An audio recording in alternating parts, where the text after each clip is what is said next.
जय श्रीमन नारायण। मार्गशीर्ष मास कृष्ण पक्ष की एकादशी को उत्पन्ना एकादशी के नाम से जाना जाता है। आज के इस वीडियो में हम जानेंगे उत्पन्ना एकादशी व्रत का महात्म्य। श्री भविष्योत्तर पुराण की कथा के अनुसार श्री सूत जी बोले, हे सौनकादिक ऋषिश्वरों, यह एकादशी व्रत महात्म्य पांडवों से भगवान श्री कृष्ण ने कहा कि इस श्रेष्ठ व्रत को विधि पूर्वक करने पर मनुष्य अनेक प्रकार के सुखों को पृथ्वी पर भोगने के पश्चात विष्णु लोक की प्राप्ति कर श्रेष्ठ पद प्राप्त करते हैं।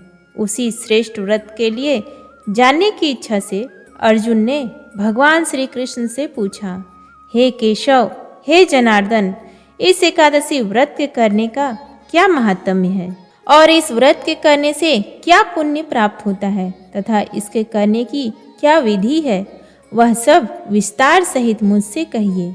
इस प्रकार अर्जुन द्वारा पूछने पर भगवान श्री कृष्ण चंद्र जी ने कहा, हे अर्जुन, इस व्रत को करने के लिए सर्वप्रथम हेमंत ऋतु काल के माह मार्गशीर्ष में कृष्ण पक्ष या शुक्ल पक्ष की एकादशी से उपरोक्त व्रत को प्रारंभ करें। दशमी के दिन सूर्यास्त के पश्चात से ही भोजन नहीं करना चाहिए। उसी काल में दातुन कर लेना चाहिए। इस प्रकार व्रत धारण करने वाले मनुष्य को मुख शुद्धि कर लेनी चाहिए।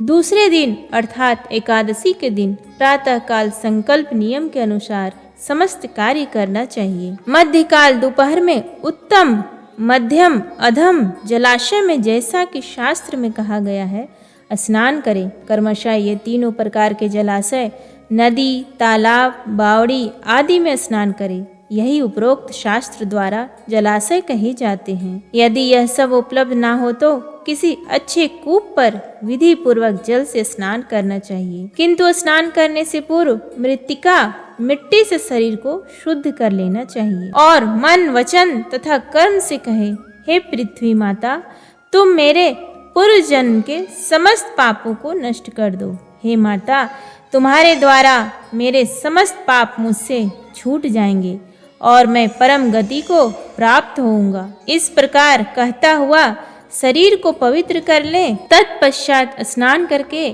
शरीर को जल से शुद्ध कर लेना चाहिए। व्रत धारण करने वाले को व्रत धारण करने के दिन स्नान करने के पश्चात चोर, पापी, पाखंडी, दूसरों की बुराई करने वालों तथा पर स्त्री गमन करने वालों और दूसरों का धन हरण करने वालों, दुराचारी ब्राह्मणों की निंदा करने वालों, साधु पुरुष की निंदा करने वालों तथा देवस्थान से चोरी करने वालों और यहाँ तक कि जीव हत्या करने वालों तथा परोपकार में बाधा उत्पन्न करने वालों से भाषण नहीं करना चाहिए।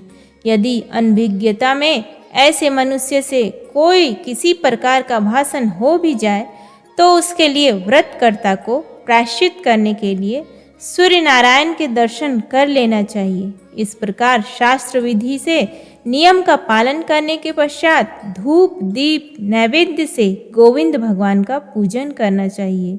व्रत के दिन व्रतकर्ता रात्रि को दीपदान करे और समस्त रात्रि भगवत भजन तथा कीर्तन में ही व्यतीत करे।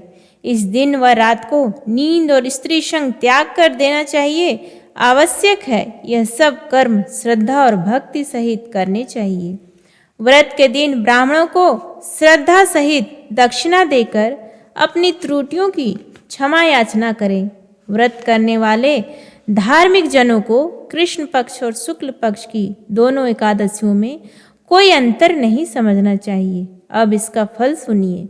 मनुष्यों को शंखोद्धार तीर्थ में स्नान एवं दर्शन करने से जो पुण्य मिलता है वह पुण्य इस व्रत के करने वाले को अर्थात उपरोक्त विधि से करने पर जो पुण्य प्राप्त होता है वह व्रत पुण्य के 16वें भाग के बराबर भी नहीं होता है। अर्थात शंखोद्धार तीर्थ के दर्शन व स्नान के पुण्य से 16 गुना से भी अधिक पुण्य इस एकादशी व्रत के करने से प्राप्त होता है। अर्थात यूँ जानना चाहिए कि चंद्र सूर्य ग्रहण में दान करने से और कुरुक्षेत्र में स्नान करने से अथवा व्यतिपात योग में संक्रांति में दान आदि करने से जो पुण्य फल प्राप्त होता है वही फल इस व्रत को धारण करने से होता है। जो पुण्य अश्वमेध यज्ञ करने से प्राप्त होता है उससे 100 गुना पुण्य एकादशी व्रत को उपवास करने से प्राप्त होता है। इस एकादशी का व्रत करने से जो फल प्राप्त होता है वह 1,000,000 तपस्वियों को 60 वर्ष तक भोजन कराने पर प्राप्त होता है। जो पुण्य वेद पाठी विप्रों को 1,000,000 गौदान करने से मिलता है उससे 10 गुना पुण्य एकादशी व्रत के करने से मिलता है। विद्या दान करने से भी 10 गुना फल प्राप्त होता है। हे अर्जुन, विद्या दान से 10 गुना पुण्य एक भूखे मनुष्य को भोजन कराने पर होता है। इसलिए अन्न दान से श्रेष्ठ दान संसार में दूसरा कोई भी नहीं है। जिसके करने से पितृ तृप्त होते हैं। एक बार भोजन करने का फल भी निर्जल व्रत करने के आधे फल के बराबर होता है। उपरोक्त व्रतों में से कोई एक व्रत अवश्य करना चाहिए। एकादशी का व्रत करने पर ही यज्ञ दान तप इत्यादि प्राप्त होते हैं, अन्यथा यह सब नहीं मिलते हैं।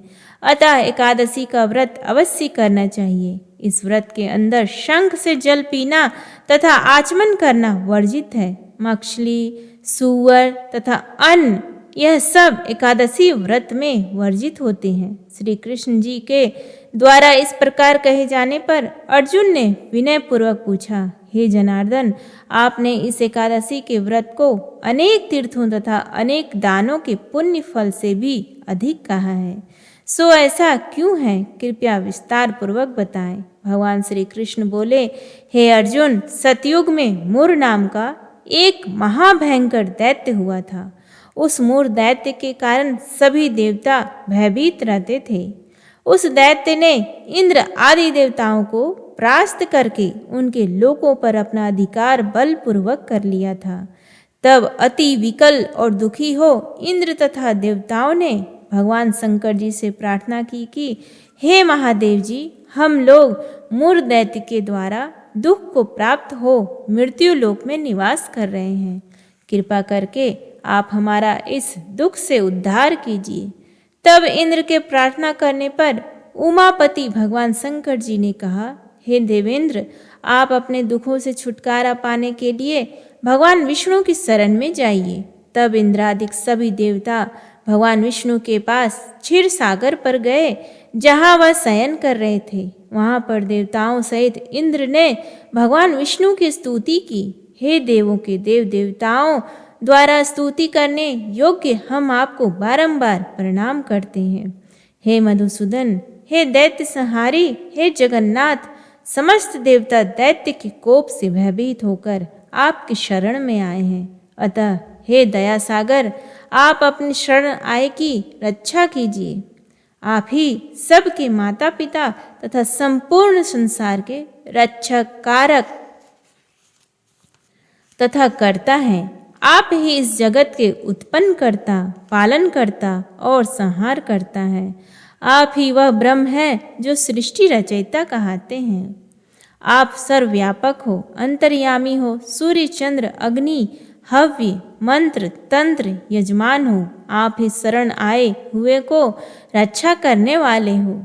हमको इस समय दैत्यों ने स्वर्ग से निकाल दिया है और हम सब इस समय मृत्यु लोक में भटक रहे हैं।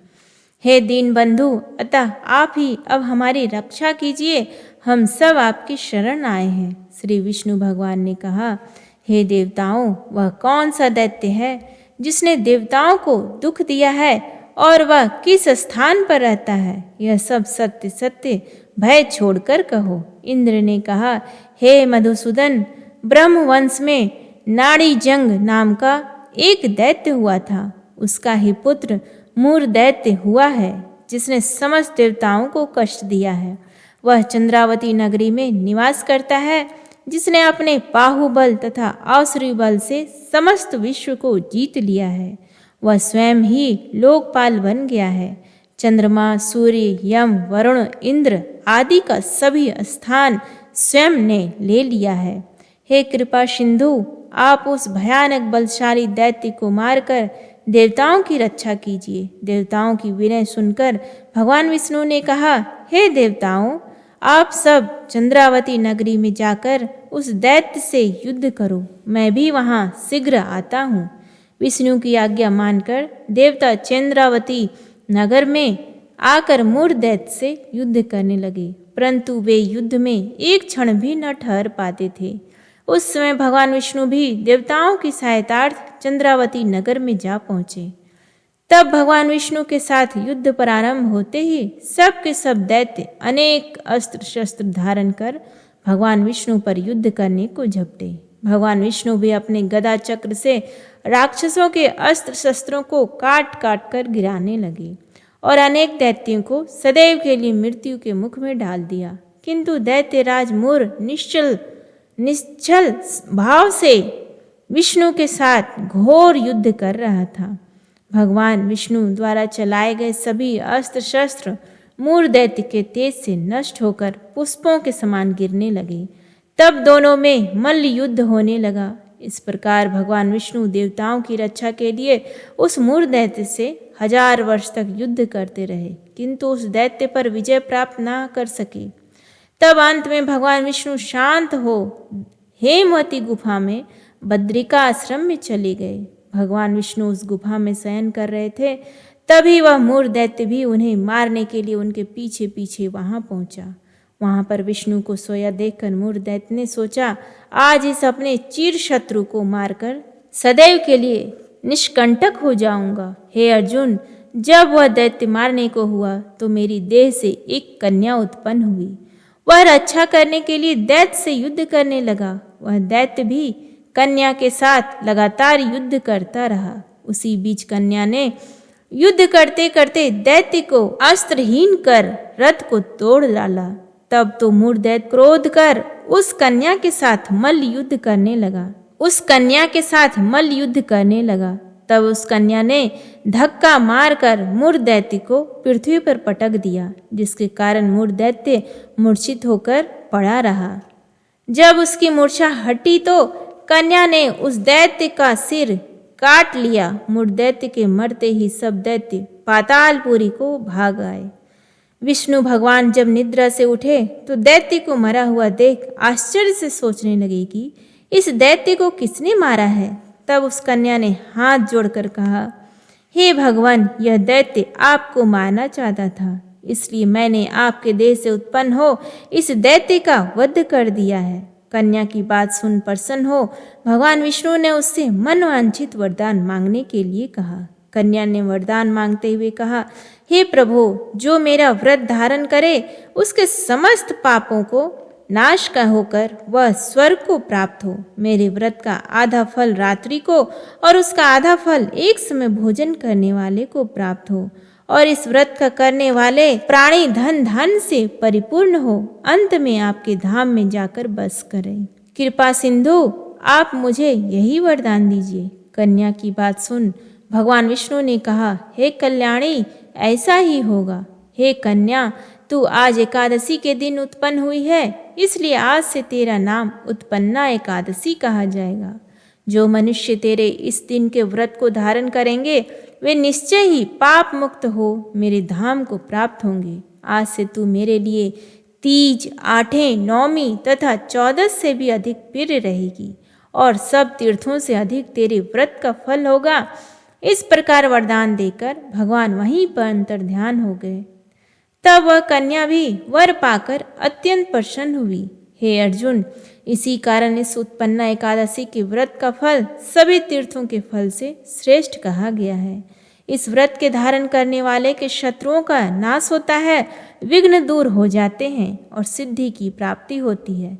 अंत में मोक्ष को प्राप्त हो विष्णु लोक को प्राप्त होता है। इस व्रत के करने वाले को दोनों पक्षों की एकादशी में भेद न समझना चाहिए। द्वादशी युक्त एकादशी सर्वश्रेष्ठ है। जो विष्णु भक्त हैं वे धन्य हैं। मार्गशीर्ष कृष्ण पक्ष की उत्पन्न एकादशी का व्रत करने वाले मनुष्य को अश्वमेघ यज्ञ का फल मिलता है और वह इस कथा महात्म्य को श्रवण कर विष्णु लोक में वास करता है और अनेक वर्षों तक सुखों को प्राप्त होते हैं। इस व्रत के चौथाई भाग महात्म्य के श्रवण करने वाले को भी ब्रह्म हत्या के पाप से मुक्ति मिलती है। पतित से भाषण करने पर लगे दोष की तुलसी दल भक्षण करने से देह की शुद्धि होती है तथा पारण में आंवले का फल खाने से भी शुद्धि होती है।